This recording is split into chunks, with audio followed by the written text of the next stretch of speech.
got another week coming at you. We got episodes 7 and 8 of The Last Dance. As usual, we have ourselves the awesome Jade.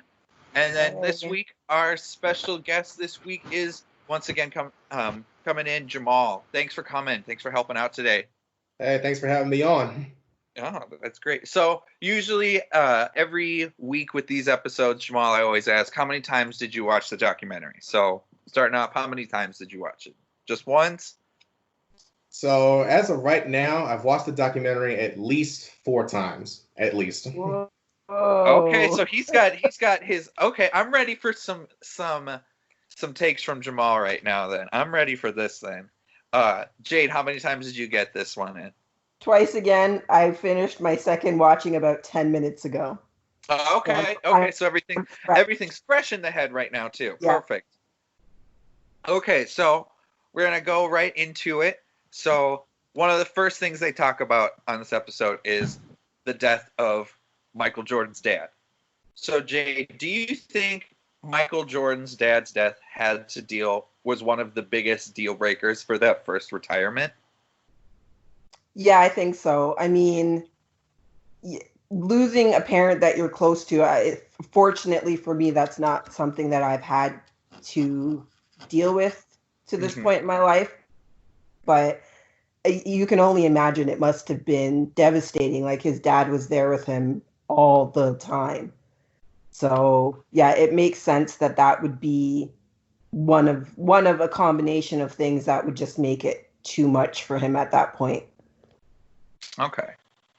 And so he going around, he's telling everyone that he's gonna retire.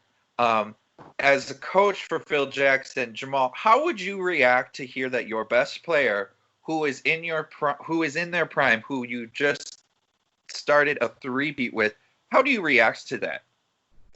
I mean, the first thing that you would think, you're just in plain shock because you think this would be the last thing that would happen because you're just coming off a three-peat.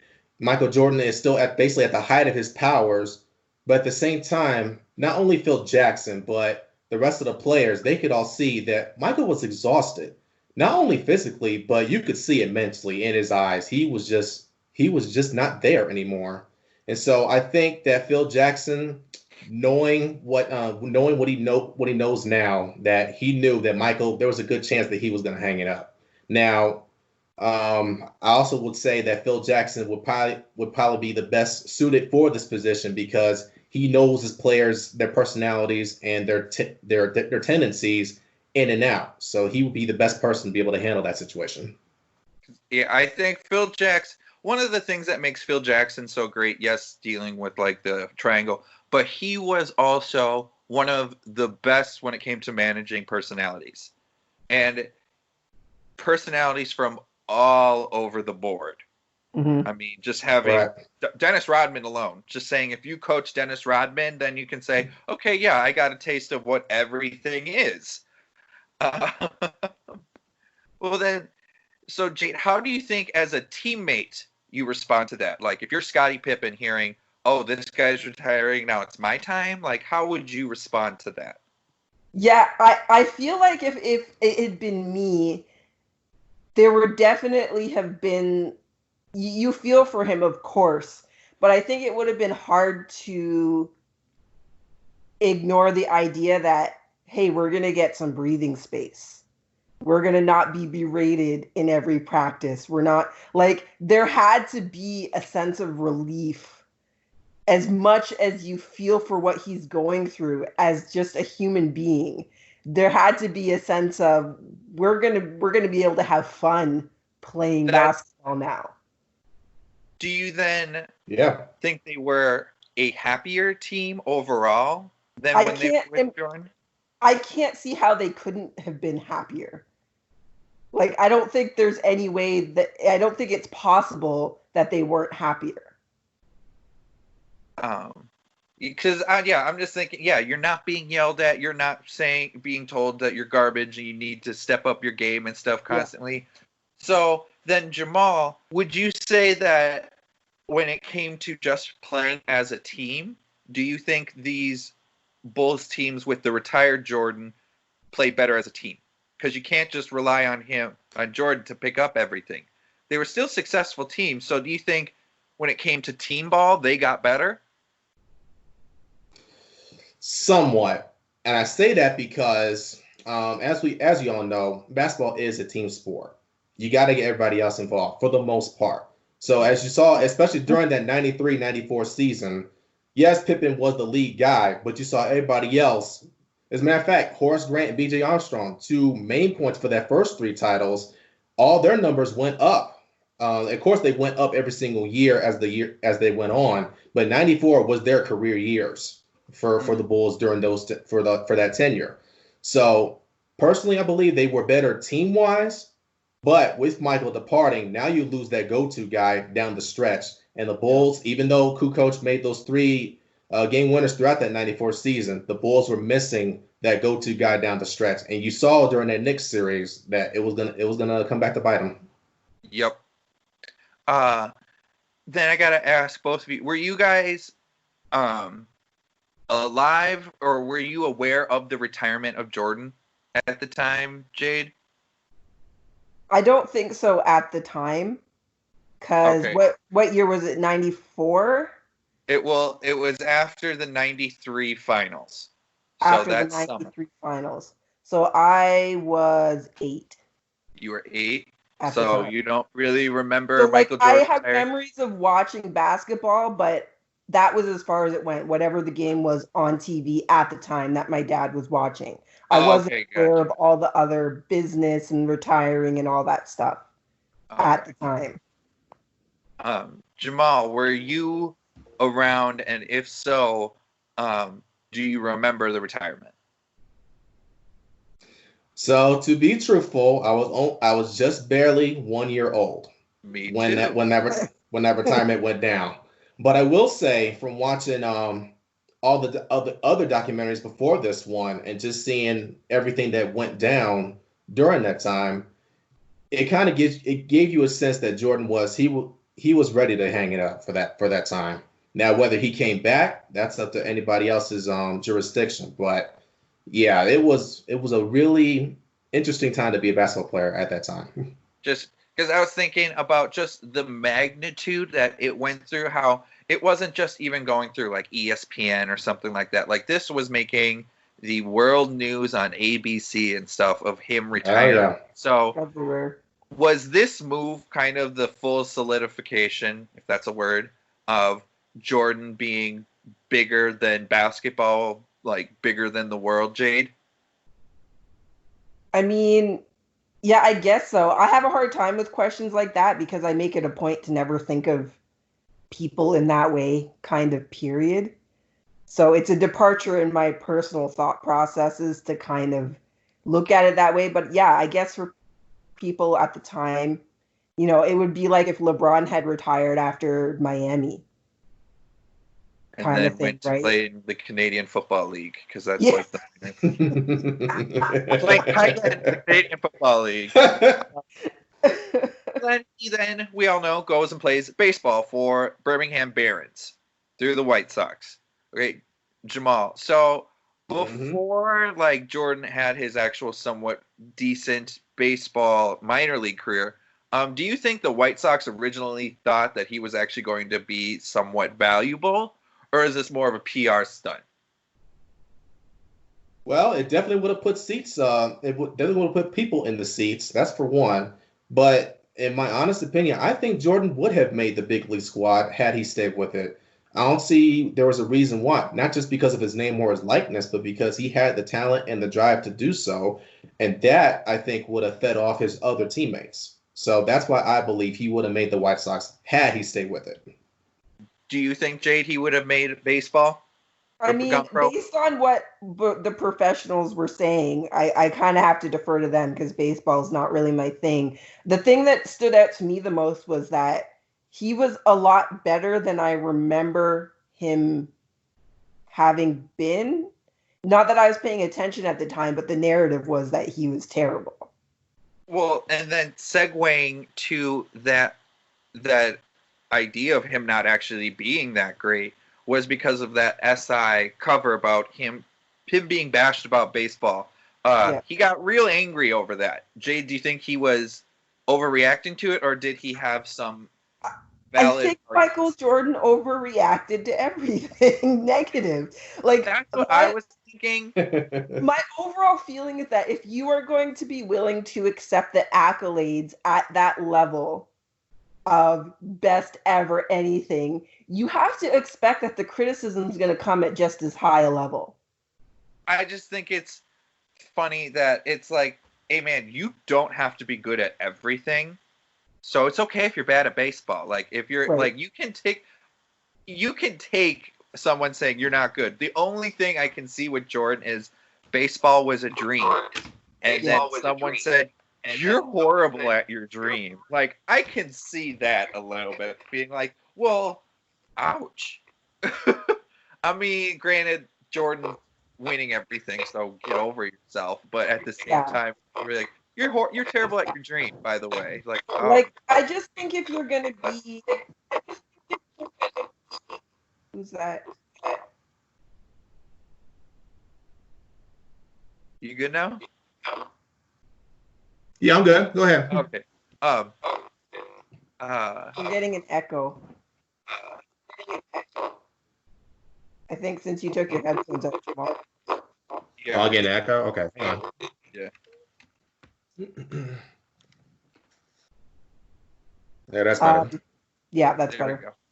I was going to say, like, I just think if, like, the one thing you never see Michael Jordan say is, I'm still just a person kind of thing. Like, there's zero humility in Michael Jordan. And you might argue that he came by it honestly with all the fanfare and blah, blah, blah, and this and that. I get that. But I just think that if he had had a more balanced view of himself, the criticism side of things would not have hit him as hard as it did. Because I just feel like his self-awareness was completely unreasonable in terms of, I only ever do things right, even when I'm an asshole, I'm right. Yeah.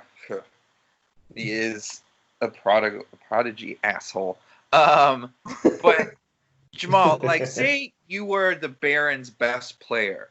What kind of feeling do you have being like, I'm better than Michael Jordan at something?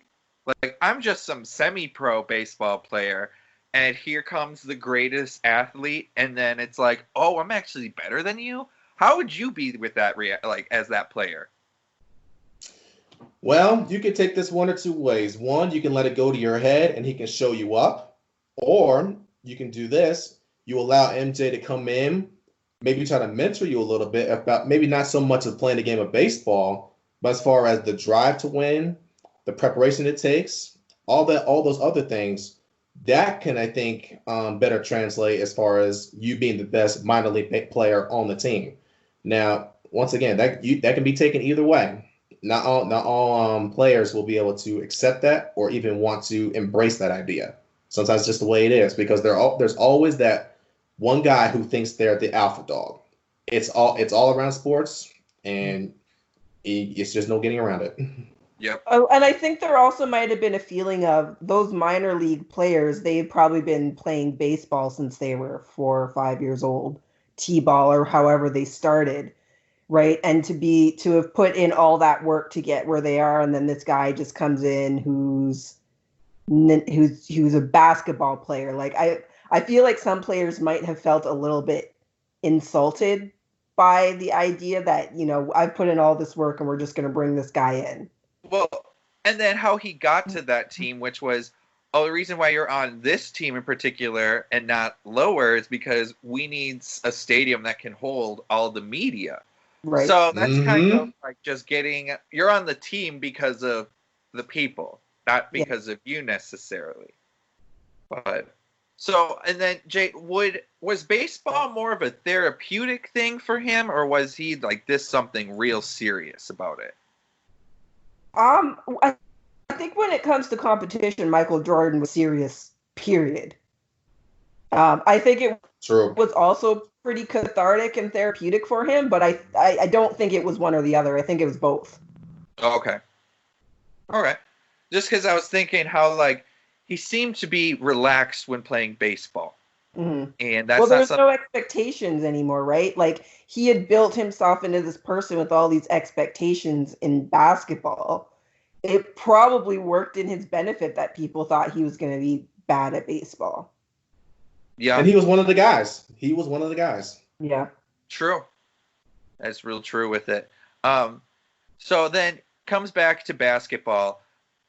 That he doesn't have Horace Grant, and that like Horace Grant was saying that they needed a rebounder and defender, and that's what they lost with him.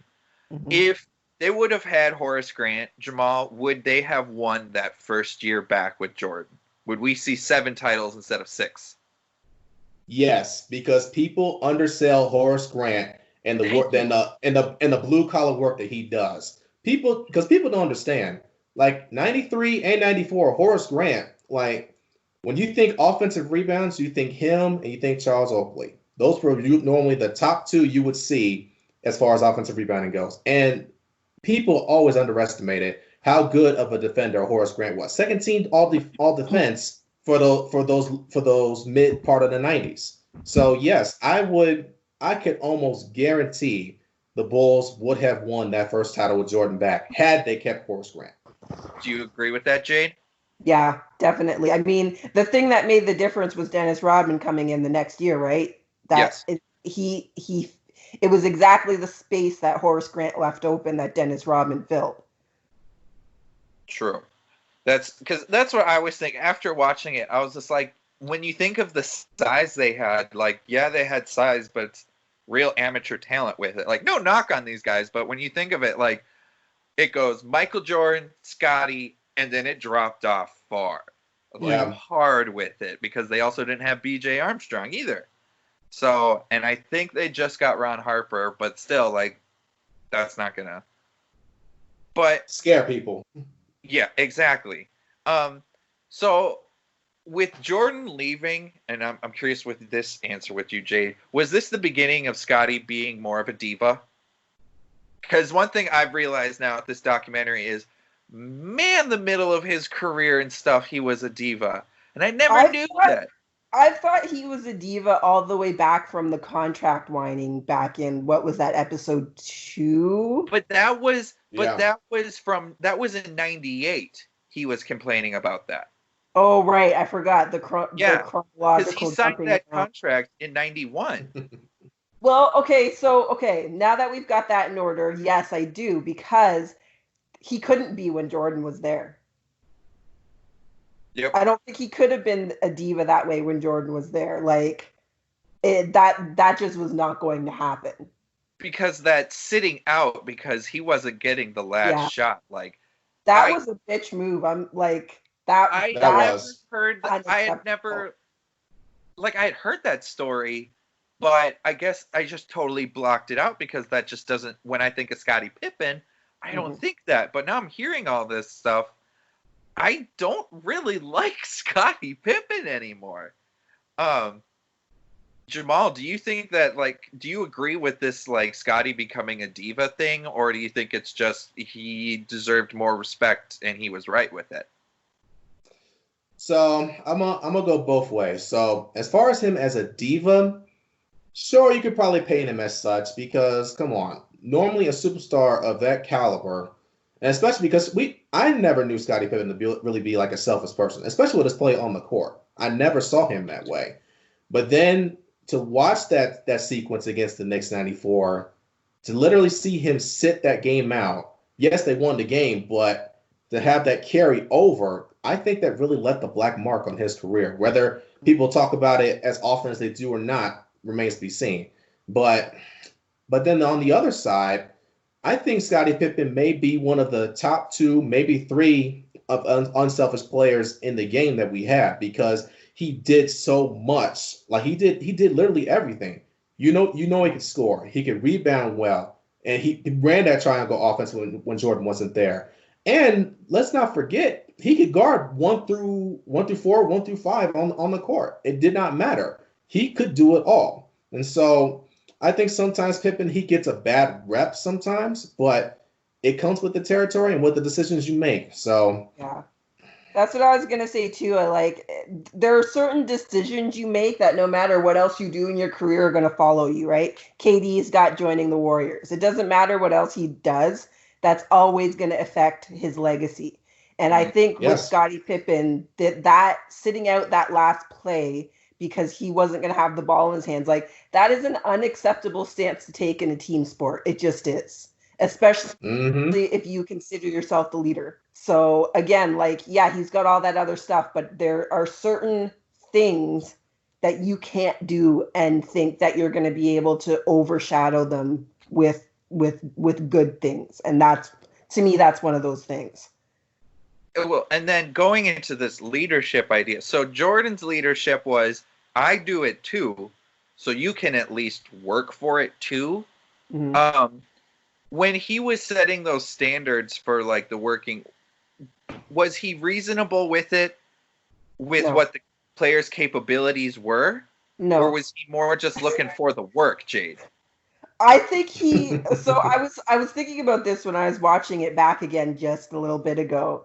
And the way that I'm summing up Michael Jordan is that if you looked up toxic masculinity in the dictionary, his picture should be right there. Oh my God. Agreed.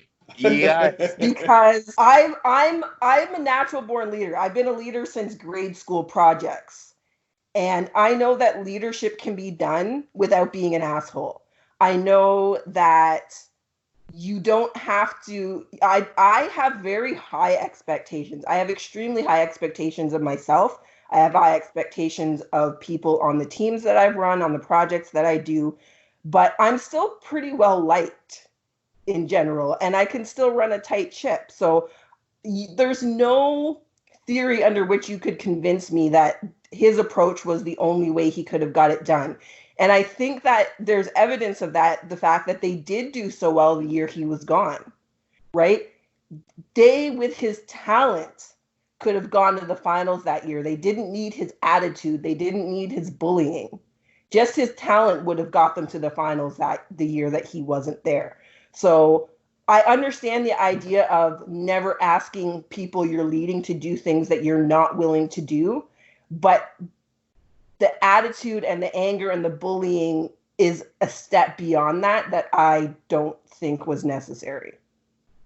Do you agree with her with that, Jamaal? So I will agree and disagree. I'll agree in this sense that no, to me it does not take bullying or any of that other stuff to push people and then be able to get to the goal that you want. Because I look at, I'll give you an example, Tim Duncan. I would say Tim Duncan is a very good leader, but he doesn't have to punch. He doesn't have to shout out curse words. He doesn't have to do any of that stuff. What he does, he leads by example. And you have other players, not just basketball, but other sports in general, who do the same thing. So no, I think Jordan, his methods, while it did get to the end result, I think he did tarnish himself a little bit because of that. Now, I will disagree in this point in that sometimes other players, they need a kick in the ass to get going, because sometimes they have all this ability but not the drive. Jordan had both. And when you have those things, and when you have the best player who is working the hardest more than anybody else, everybody else needs to fall in line. And if you don't deserve to be here, and you don't deserve all the other success. So it's a two-way street to look at it, from my view. Very diplomatic, man. You'd be a good politician, Jamaal. Oh, no politician here. One player that Jordan kind of warmed up to, Scott Burrell. He being the new chosen one. Jamaal, how do you feel as that player being and openly knowing, oh, I'm the player that Michael Jordan is mentoring? How do you respond to that? Well, there's a lot of pressure and a lot of expectation that comes with it, because Jordan around the league is the guy. He's the alpha dog. So if he's tagging you to be the next guy up, you have to stay prepared, you have to stay ready, and you have to have a certain mentality about yourself. Now, looking at that piece and at Scott Burrell, something told me that he was probably not the first guy you would think of, but him and Jordan's interactions were very interesting from start to finish, and I'm pretty sure there'll be more when episodes 9 and 10 come out. But it was very interesting to see that dynamic between those two. Yeah, because something I always thought was funny is when they were video or recording of Jordan talking to Burrell. He kept on always saying first and last name with it. And his trash talk, something I noticed, was a lot less attacking and much more playful with Burrell, which is something. Do you guys know for sure? This is just something that come up. Do you think did Jordan ever have those kind of players that he picked out and was like, I'm going to mentor you? Or was this kind of a first thing for him? And this is just a group question. Do you guys have any knowledge of that? Because thinking of Jordan, I can't think of him being a mentor to any of the teams. That's what I was going to say too. Like, I don't know for sure, but my speculation would be that he was much too inward thinking for that. And that's what I was thinking too. But one thing with that first retirement. So today people have the trend of, my favorite players leaving, just like up in their prime. I burn the jersey. Since Jordan up and left basketball in general at the time when he was in his prime, would you see fans burning the jerseys today there, Jade? Well, Jordan's was when I think of burning jerseys, I'm thinking about LeBron in Cleveland, right? And I think that's a different situation because he was the hometown boy. He was drafted there. He was supposed to do great things there, and then he left to go play somewhere else. I think that's different than Jordan leaving the game altogether because he had still only ever played for that one team. So I think just that difference makes it unlikely that people are going to have that level of anger and vitriol over Jordan leaving. I'm also thinking of people that were just fans of basketball because of Jordan, and then your favorite player is now gone. You're just like, well, what the heck? What about me? Since people are always saying, what about me? What about me? Look at me. I just thinking like if Jordan would have pulled that move today, it would be different. But I think that has to do with the fact that we have social media now, and NBA players are big on social media. I think that's the thing that would change it more. I agree. Okay. That was just something I was thinking about, just because him just abruptly just being like, I'm done. And everyone's just like, wait, what? I'm just thinking, as a fan, you could possibly, you guys were on such a high of just constantly winning, you not being able to figure out, what is this team going to look like next year? Well, I could see slight frustration from a fan base wise, but at the same time, like, this is Jordan's decision with it.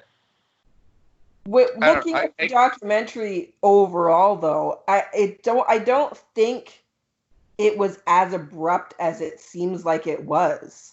Like, there was a lot of, he got talking a few episodes back. He was like, I'm so tired of being asked if I'm going to come back next season. Like, it wasn't, I don't think it feels like it was abrupt when you think of they just won a championship and he was still in his prime. But really, in the whole context, I don't think it was as abrupt a decision. I think it was still surprising. But if you thought about all the coverage that had happened leading up to it, really, he had been hinting at it for a while. I think his trainer knew before anybody else did. Yeah. You're right. One thing I liked when they were talking about Jordan going back to practices, just showing up for fun, I liked Steve Kerr saying there was a hope that was a vibe of hope that was going through the locker room. Jamaal, as you see Michael Jordan come back and you're in that Bulls locker room, like, what's your first thought process of seeing that? Are you like, oh my gosh, he's coming back? Or are you still pretty skeptical and still kind of like, oh, he's just here? Like you're day 4 with him straight coming to practice. Like, what's your mentality kind of going in from there? Well, the mentality definitely changes because during that 95 season, the Bulls were barely over 500. I think like 34 and 31. So they were barely in the playoff chase.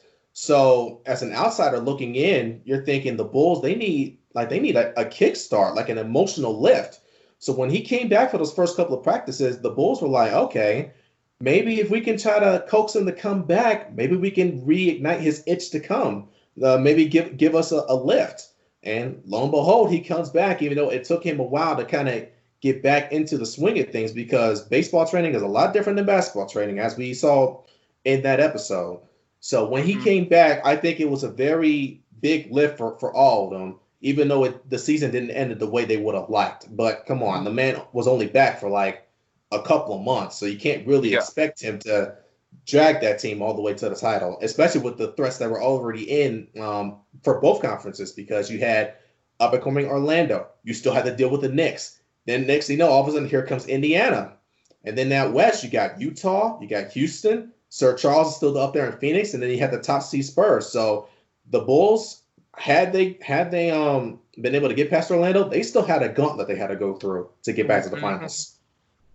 One thing that I thought was funny, or at least I compared to, so he starts filming Space Jam in the middle of this song. I like how they set up the entire court and gym for him on the entire workout facility, and then he starts bringing in players.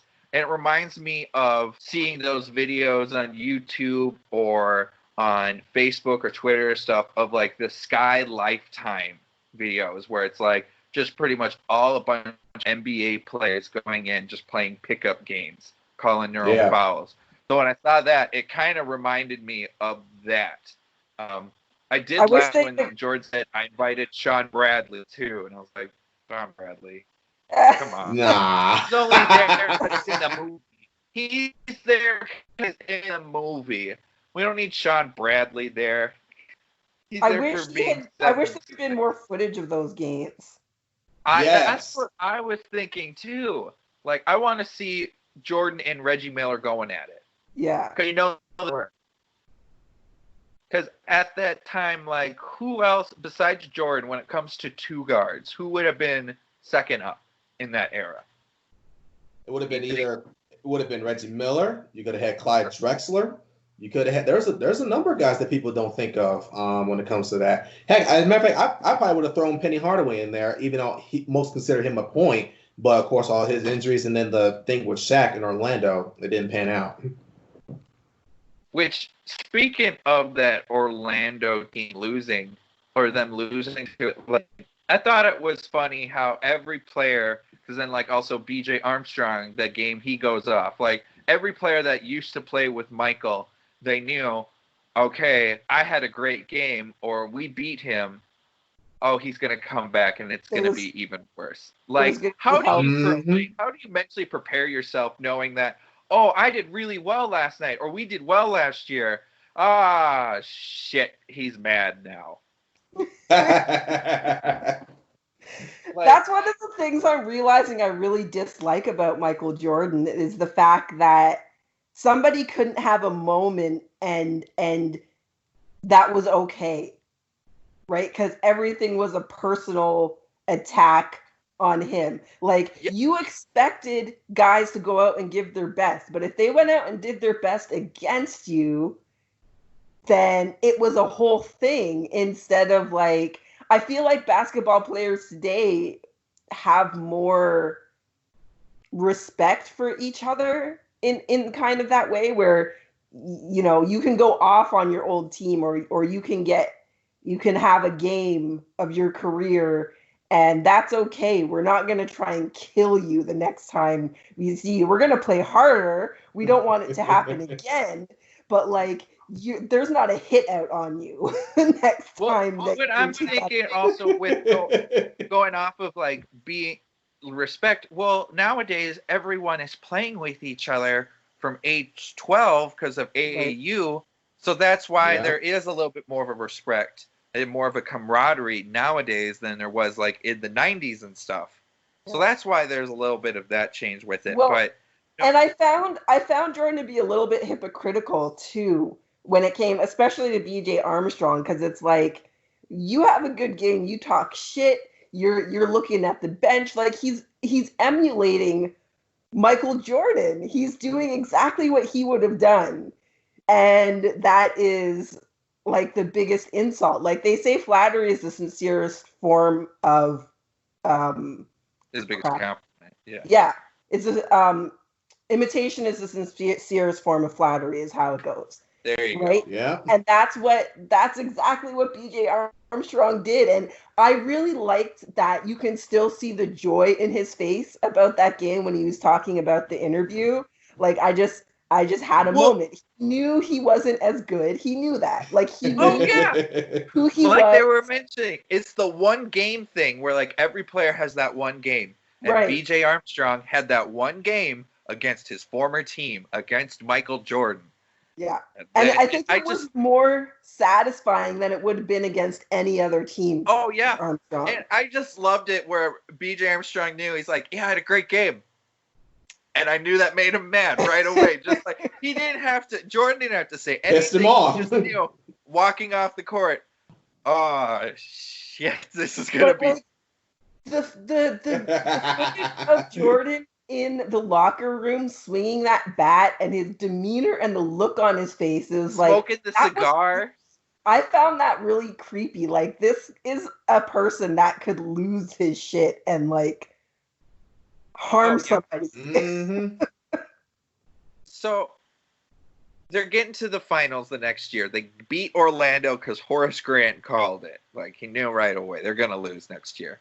Yeah. If Gary Payton would have guarded Michael Jordan the entire series, Jade, would it have been a little bit different? Like, I think Payton's not going to stop him necessarily, but he's going to contain him the best.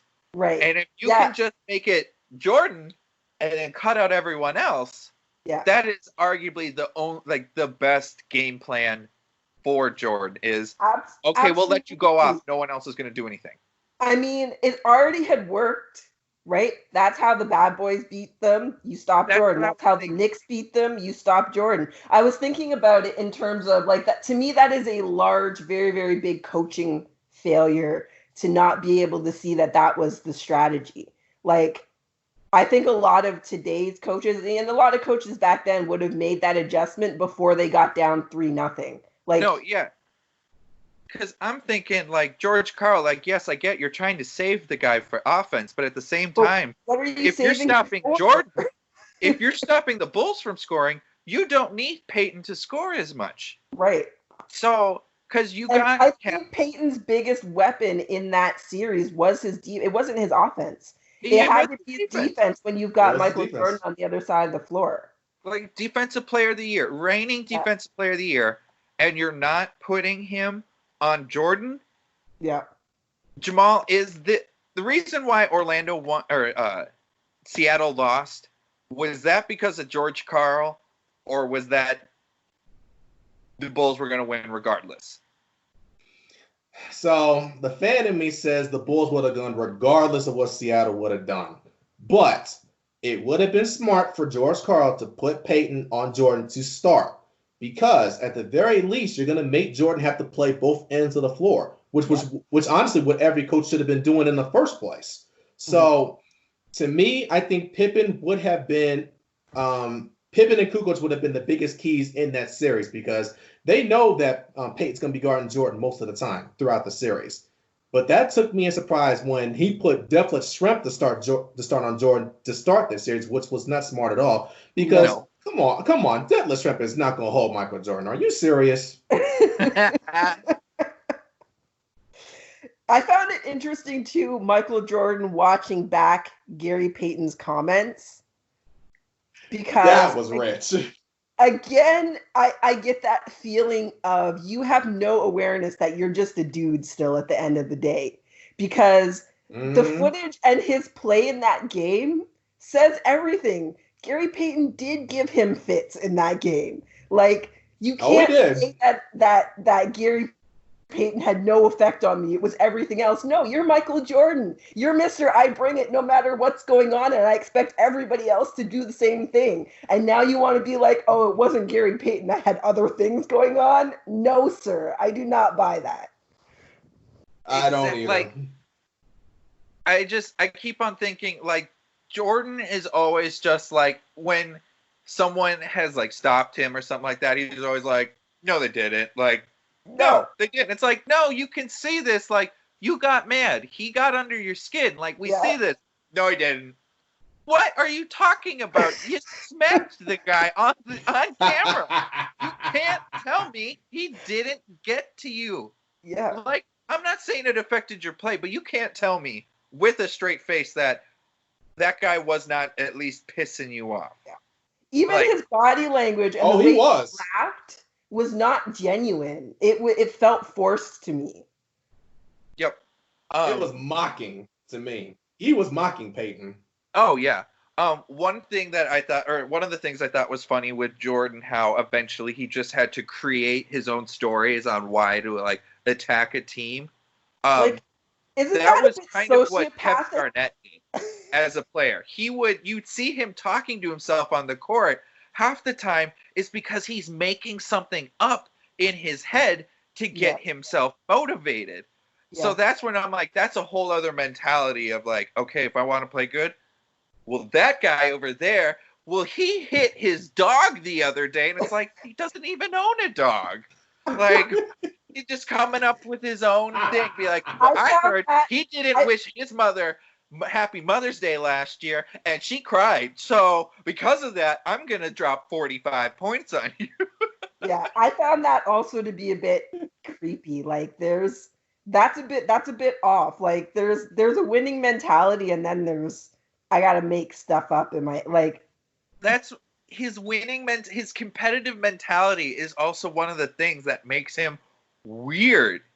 Because it's so, like, he's got one of the most competitive spirits I've ever witnessed. And whenever you see someone with that kind of level of a personality, it's hard to not talk about it. Yeah. I mean, obviously it was effective, but it was hella creepy sometimes. Oh, yeah. Well, oh, God, yes. It was, but I will say that when you have that kind of mentality, because we see it all the time. People use either social media or someone that the other player said in the locker room after a game. They're going to use that the next time around. So to me, Jordan, like, he would use any little thing he possibly could to get an edge in anything. Because honestly, at the end of the day, you're trying to win. So if you're not trying to win, you're obviously you're not doing something right. True. Okay, well, we got these 2 episodes broken down, so I think now we're going to do our segue into the fast break. Get those quick questions answered, and we'll call it a day. So, Jamal, first question for the fast break. Would you retire in your prime like Michael Jordan did? It depends on my mental state. If I'm mentally or emotionally tired, it may be time to go. But if I'm good in those 2 areas and I'm still physically fit and able to play, yes, I would like to continue. You want to play this game for as long as you can. Jade, what about look at it? Jade, what about you? Would you retire in your prime like that? I feel like I wouldn't, but I keep thinking back to, I think a lot about Jordan's upbringing, and overall, it seems kind of contradictory to the way he was as a person. He seemed to have a pretty happy, stable childhood. I didn't. And so I think if I had found something that I was that good at, that I was successful at, I think I would have been able to kind of muscle through it, whatever the other stuff that was going on. Okay. Okay, then. Okay, next question. Jade, which was weirder? Jordan wearing 45 or Rodman wearing any other odd team like San Antonio, Los Angeles, or Dallas? Oh, crap. They're both really weird. I think it's going to be Rodman, just because the fact that Jordan ever wore 45 is kind of like a footnote. Like, I don't really think by about the it. way, he changed 45 for like 3 months, and you realize Right, exactly.